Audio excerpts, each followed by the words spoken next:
Hey guys, it's Saga from TechWorks, and it's time to put the cameras on the ASUS Zenfone Max Pro M2 against the cameras of the Redmi Note 6 Pro. These are two very big names, so for the purpose of this video, I'm just going to call them the Max Pro M2 and the Note 6 Pro.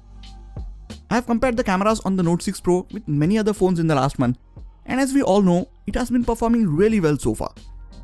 In my Max Pro M2's camera review, we saw that it can also take amazing images, and it gets a much needed improvement in the camera department compared to the Max Pro M1. So this camera comparison is going to be a very interesting one. We have a lot of image and video samples to go through, so to keep this video short, we will get straight to the images and I will let you guys know about the specs as we go along. Before we go ahead, just make sure to hit the subscribe button so you don't miss out on any of the amazing videos coming up on this channel. Now right from the first image, you can see that the 12 megapixel primary cameras on both these phones capture a lot of information. Note 6 Pro has f1.9 aperture on the primary camera and the Max Pro M2 has f1.8 aperture. This should not make a big difference in these daylight images, but the size of each individual pixel on the Note 6 Pro is 1.4 micron, which is larger than the 1.25 micron pixel size of the Max Pro M2, and this actually does make a small difference. There are slightly more details in the images from the Note 6 Pro, which you can clearly see as we zoom in on these images. Another very clear difference is the way both of them capture and represent colors.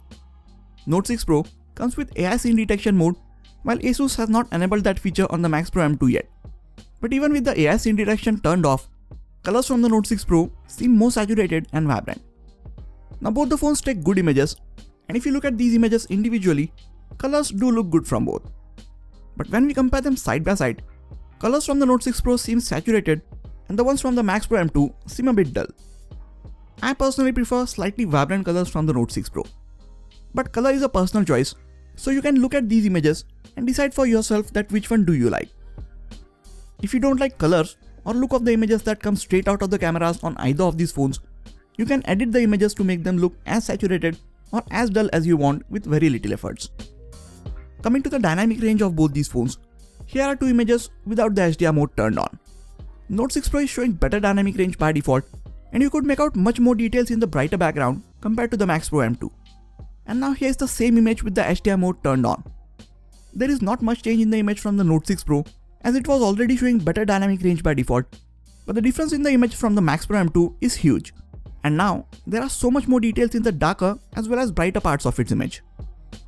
These are a few more examples of the images with and without the HDR mode turned on both these phones, and the results are similar in almost all of these images.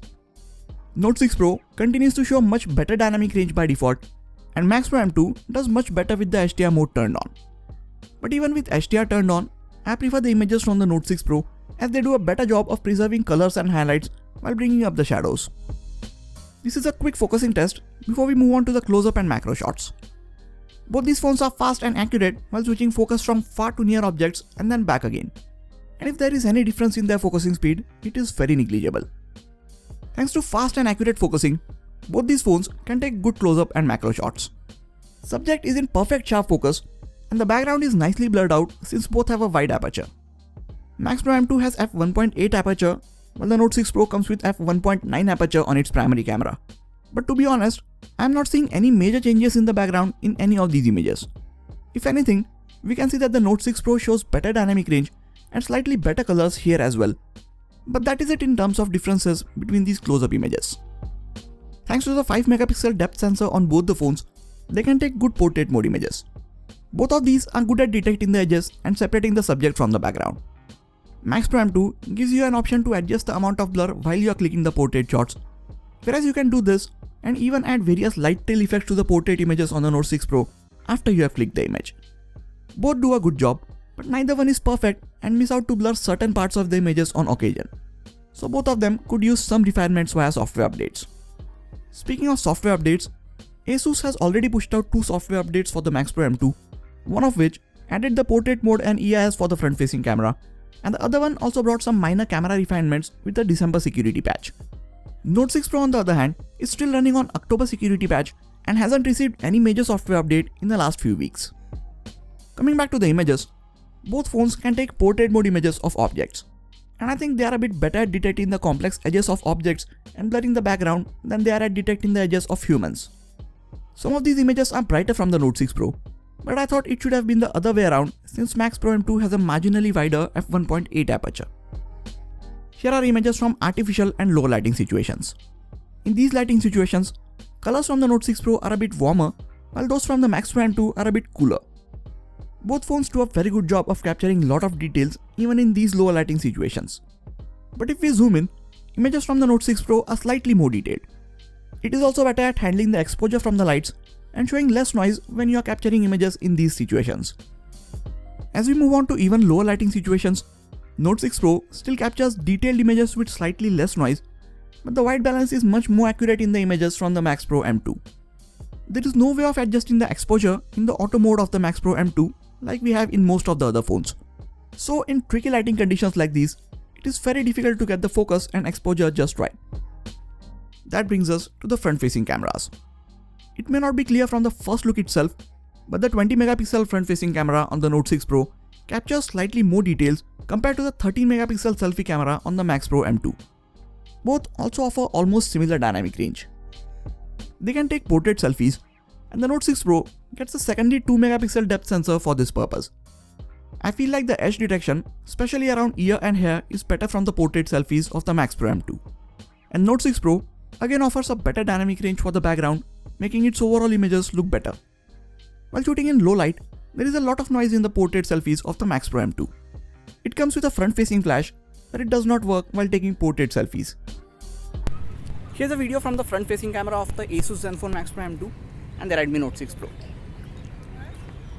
You can see how both these phones are handling the overall colors of the background, exposure, and stabilization when I'm walking around with them.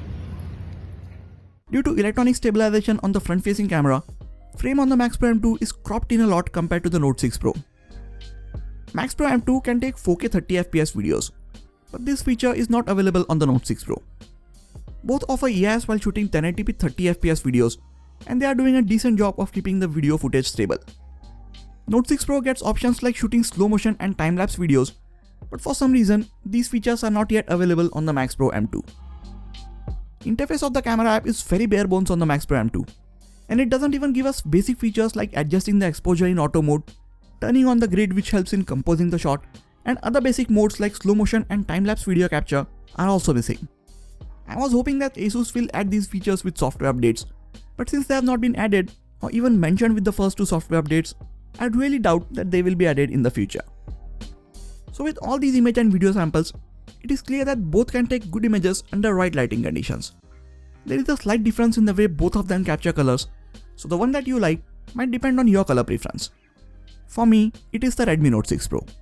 Not just because it gives better looking colors right out of the camera, but also because it offers much better dynamic range and it comes into play not only while capturing normal images, but while capturing close-up and portrait shots as well. Your choice may not be the same as mine, and that is totally fine. Whatever it is, just make sure to let me know about it in the description section. If you are still not convinced that which one of these is better, I suggest you go back to the start of the images, mute the video, watch it in the highest resolution that your device or internet connection supports, and then draw your own conclusion that way. And you should also watch my dedicated camera reviews of both these phones, which I will leave linked in the description section. So that is it for this video, guys. Please hit the like button if you enjoyed this video and subscribe to the channel for more quality tech videos like this. You can also check out some of the other videos from this channel. This has been Sagar, and I'll catch you guys in the next video. Take care.